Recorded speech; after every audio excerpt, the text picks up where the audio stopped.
সামাজিক যোগাযোগ মাধ্যমে একাধিক নামের আইডি, কখনো নাদিয়া সুলতানা নীরা, নাদিয়া আফরান কিংবা নিহা খান।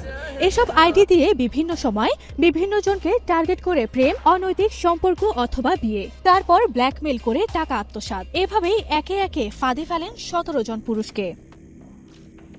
নরসিংদী জেলার পলাশ থানার গড়পাড়া গ্রামের মোহাম্মদ কামাল হোসেনের মেয়ে নাদিয়া সুলতানা। প্রথম বিয়ে হয় 2017 বা 18 সালের দিকে।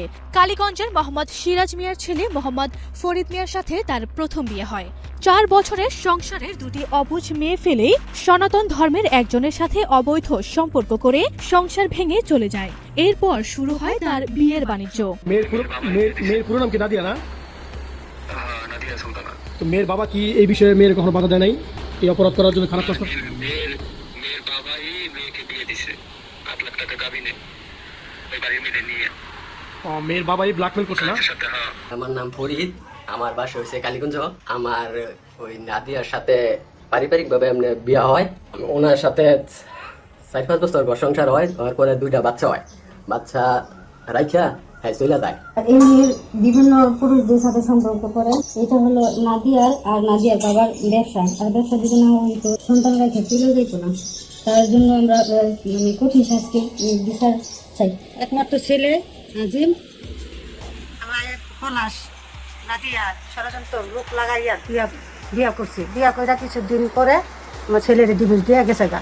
এই মেয়ে নাদিয়া প্রচুর ছেলে গো এমনি পেছনে ফালাই দেখতেছে গা। নাদিয়া চরিত্র খারাপ, এই মেয়ের বিচার দেওয়া নাদিয়া। আমার নাম অন্তরা।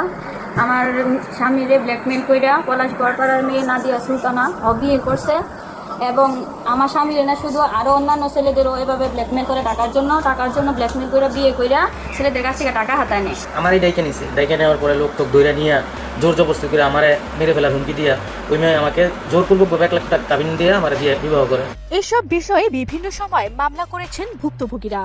বিয়ে করে বিভিন্ন ছেলেদের কাছ থেকে যৌতুকের টাকা আদায় করে তার পেশা এবং নেশা।